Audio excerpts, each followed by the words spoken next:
이유는 무엇일까? 탈모란 머리가 많이 빠지거나 머리가 잘 나지 않는 것을 말하는 것으로 탈모의 가장 큰 원인으로서는 두피열을 둘 수가 있습니다. 여름철에 강한 자외선은 두피열을 올리는 가장 큰 원인 중에 하나라고 볼 수 있어요. 탈모의 원인 중 하나가 자외선으로 인한 두피열이다? 그렇다면 박명용 씨의 경우 두피열이 얼마나 있을지 전문가의 도움을 받아 두피 온도를 측정해 보기로 했다. 지금 보게 되면은 머리라던가 이 위쪽으로 해가지고선 열이 굉장히 많이 몰려 있어요. 그래서 심한 부분 같은 경우에는 뭐 37도 열이 굉장히 좀 많이 몰려 있는 상태세요, 체열이. 그리고 지금 정수리 쪽으로 탈락이 되고 탈모가 심하신데 이쪽 부분이 탈모 두피 온도가 제일 높으세요. 37.3도 요 정도 굉장히 높으세요. 두피열로 인해 두피가 뜨거워지게 되면 머리카락을 자라게 하는 모낭세포와 모공이 손상을 입으면서 결국 탈모까지 이르게 된다는 것. 실제 한 탈모 전문 병원의 조사 결과 탈모 환자의 97%가 두피열을 갖고 있다고 한다. 그 사막에서 나무가 잘 자라지 못하는 것처럼 두피가 열을 받게 되면은 모발이 점점 가늘어지고 모발이 살 수 없는 환경이 되는 것을 말을 합니다. 탈모 치료에 있어서는 두피열을 식히는 것이 중요합니다. 과도한 피지가 분비되면서 염증과 가려움증 등의 증상이 발생하는 지루성 두피염. 식생활의 서구화와 스트레스, 과도한 염색과 파마 등이 원인도 되지만 무엇보다 지루성 두피염이 생기는 가장 큰 원인은 바로 두피열 때문이라고 한다. 두피열이 심한 경우에는 자외선까지 겸해지게 되면은 땀에 의해서도 두피 염증이라던가 이런 것들이 심해지고 지루성 두피 증상이 심해지면서 모발의 탈락, 즉 탈모까지도 심해지는 현상을 갖게 됩니다. 지루성 두피염이 심해지면 두피 건강이 악화되면서 자연스레 탈모까지 오게 되는 경우가 많다는데, 지루성 두피염 판정을 받고 한 6개월 후부터 탈모가 시작이 됐었어요. 제가 머리를 감는 게 너무 싫었어요. 머리를 감으면 머리카락이 다 빠져나가니까. 친한 분이 두피에 좋은 풀이 있다고 해서 지금 2년 정도 그걸 먹고 많이 좋아지고 있습니다. 노다니엘 씨의 두피 건강에 도움을 준 기특한, 이게 제 두피를 지켜준 소로쟁이라는 잡초예요. 이름은 생소하지만 노지에서 흔히 볼 수 있다는 잡초 소로쟁이. 노다니엘 씨는 두피 건강을 위해 이 풀을 섭취하고 있었던 것. 네, 제가 요거 소로쟁이 풀 먹고 6개월 정도 후에 두피도 탈모도 많이 완화됐고 두피에서 열 나서 그런 것도 많이 완화됐고 많이 좋아졌어요. 그렇다면 소로쟁이에는 우리가 몰랐던 어떤 효능이 숨어 있는 것일까? 이 소루쟁이는 잡초 중에서도 아주 생명력이 강한 그런 잡초입니다. 소루쟁이는 예로부터 양혈지열이라고 해서 열을 내려주고 또 염증을 가라앉혀주는 그런 효능이 있는데요. 이 소루쟁이의 주 성분이 에모딘이라고 하는 생리활성 물질에 있습니다. 이 성분이 혈관을 확장시켜서 혈액이 원활히 순환하도록 도와줘서 열을 내려주고 또 염증을 가라앉히는 데 도움을 주기 때문에 두피열을 억제해주고 또 두피열로 인한 염증 또한 가라앉혀주기 때문에 탈모에 도움이 된다고 할 수 있습니다.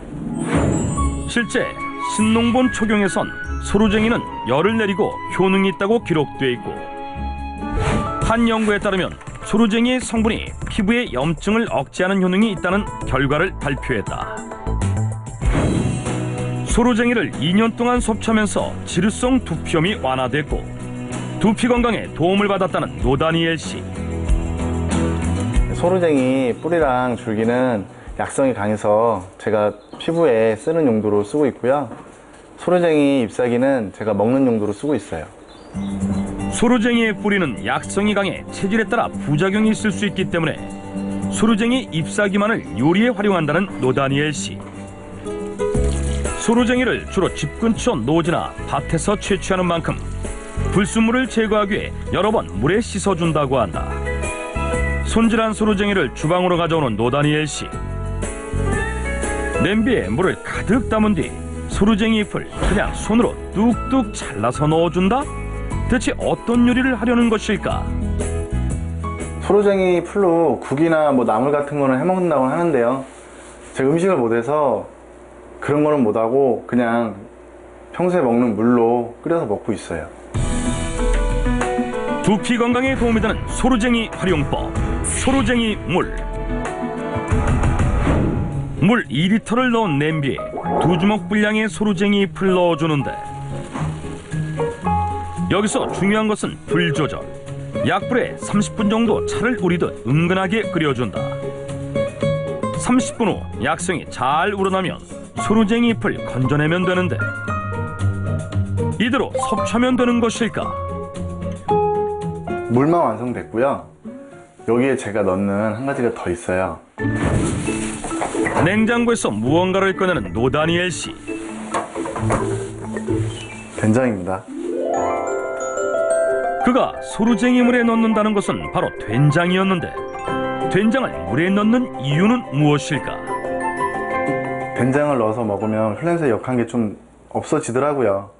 소로쟁이의 쓴맛을 잡아준다는 된장을 숟가락 기준 1스푼을 넣고 잘 풀어준 후, 이번에는 강불에 10분 정도 더 끓여내면 소로쟁이 물이 완성된다고 한다. 노다니엘 씨는 소로쟁이 물을 뜨거운 채로 바로 먹지 않고 냉장고에 보관해서 충분히 식힌 다음 시원하게 마신다는데, 저 같은 경우에는 두피열로 인해서 탈모를 앓았던 경험이 있는 사람이라 일반 사람들은 그냥 따뜻해 드셔도 되는데 저는 두피열 때문에 차갑게 식혀서 먹고 있어요. 소로쟁이 물을 갈증이 날 때마다 수시로 섭취하고 있다는 노다니엘 씨. 제가 이 오토바이 타는 일을 하다 보니까 평상시에 엄청 갈증이 나고 그래요. 그래서 뭐 하루에 얼마나 먹고 그런 건 없고 수시로 그냥 생각날 때마다 먹고 있어요. 그런데 소로쟁이를 물로 끓여 먹는 방법이 정말 두피 건강에 도움이 될까? 소로쟁이 풀에 열을 가해서 이렇게 끓여 드시게 되면 이렇게 생으로 섭취할 때보다 그 안에 들어있는 생리활성 물질이 용출이 되기 쉬운 조건이 되기 때문에 생으로 드시는 것보다 영양학적으로 도움을 많이 받을 수 있습니다. 다만 열이 많은 두피열, 탈모 환자의 경우에 차를 이렇게 뜨겁게 드시는 것보다 오히려 차갑게 좀 식혀서 드시는 것을 권해드리고 있습니다. 두피열을 낮춰주고 염증을 완화시켜 두피 건강에 도움이 된다는 소로쟁이. 이번에는 소로쟁이를 좀 더 특별하게 사용한다는 또 다른 주인공 장문수 씨를 만났다. 4년 전 12월 달에 뇌경색으로 한번 쓰러졌습니다. 스트레스를 들어가는 장문수 씨.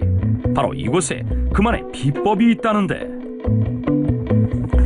이게 바로 제 탈모를 도와준 소로쟁이 풀로 만든 샴푸입니다. 소로쟁이로 샴푸를 만든다? 소로쟁이를 섭취하는 대신 손쉽게 접하고 매일 사용하기도 좋은 소로쟁이 샴푸를 만들었다는 것. 저 같은 경우는 이 소로쟁이 풀을 어떻게 활용할까 생각하다가 샴푸를 만들어 왔습니다. 근데 한 3년 정도 사용하다 보니까 자연스럽게 좋아졌습니다. 소로쟁이를 먹는 것이 아닌 두피에 직접 닿는 샴푸로 활용하는 것은 어떤 장점이 있는 것일까? 피부에 활용을 하는 것도 좋은 방법이라고 할 수 있는데요. 이 소로쟁이의 뿌리를 우린 물이 두피에 닿게 되면 두피에 있는 열을 내려주면서 두피의 염증도 이렇게 가라앉혀주는 그런 효능이 있기 때문에 탈모에 도움을 받을 수 있습니다. 두피 건강에 도움이 된다는 소로쟁이 활용법, 소로쟁이 샴푸. 소로쟁이 샴푸를 만들 때는 잎이 아닌 약성이 강한 소로쟁이 뿌리를 사용하는 것이 더 효과적이라고 한다.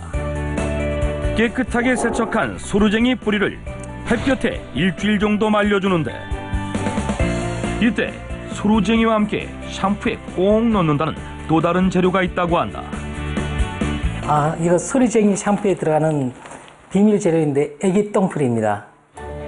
애기 똥풀은 두피의 기름기를 완화시켜주는 작용을 해서 소로쟁이와 함께 활용하면 두피 건강에 도움이 된다는데, 물 1리터 기준 말린 소로쟁이 뿌리와 애기 똥풀을 2대1 비율로 넣고 약불에 2시간 정도 충분히 끓여준다. 다음 소로쟁이 뿌리와 애기 똥풀을 건져내주면 약초물이 완성되는데, 이 약초물을 샴푸로 사용하기 위해선 꼭 필요한 재료가 있다고 한다. 이 약초물은 바로 두피에 쓰셔도 되지만은 아무래도 샴푸는 끈끈하고 거품도 나야 되잖아요. 그래서 저는 여기에 계면 활성제를 섞어줍니다. 계면 활성제를 넣는다? 비누나 샴푸에 쓰는 계면 활성제는 거품을 내는 것이 특징이고 다른 성분들이 쉽게 섞일 수 있도록 도와주는 역할을 한다는데, 그런데 과다 사용하게 되면 아토피나 피부염, 탈모 등의 부작용을 유발한다는 계면 활성제, 이렇게 사용해도 괜찮은 것일까? 탈모 환자에게는 화학 계면 활성제는 아주 안 좋습니다. 그래서 저는 천연 계면 활성제를 사용하고 있습니다. 천연 계면 활성제는 화학 물질이 아니라 코코넛이랑 사탕수수를 이용해서 피부에 닿아도 아무 문제가 없습니다. 피부에 좋지 않은 화학 계면 활성제가 아닌 코코넛과 사탕수수에서 추출한 천연 계면 활성제를 인터넷으로 직접 구매해 샴푸에 넣는다는 장문수 씨. 소루쟁이와 애기똥풀을 끓인 약초물과 천연 계면 활성제를 3:1 비율로 용기에 담고 5분 정도 잘 섞어주면 두피 건강에 도움이 된다는 소루쟁이 샴푸가 완성. 장문수 씨는 직접 만든 소루쟁이 샴푸로 하루에 한 번씩 3년 동안 꾸준히 머리를 감으면서 두피 건강에 도움을 받았고 탈모까지 완화됐다고 한다. 향기도 좋고 머리가 개운한 느낌입니다. 아주 개운합니다. 두피열을 낮췄고 두피염증을 완화하여 두피 건강에 도움을 준다는 소루쟁이.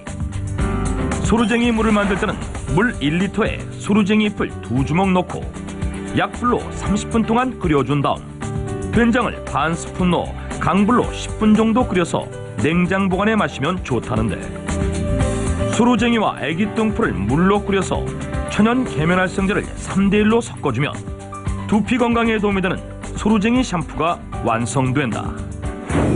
그런데 소루쟁이를 먹을 때는 꼭 잊지 말아야 할 주의점이 있다.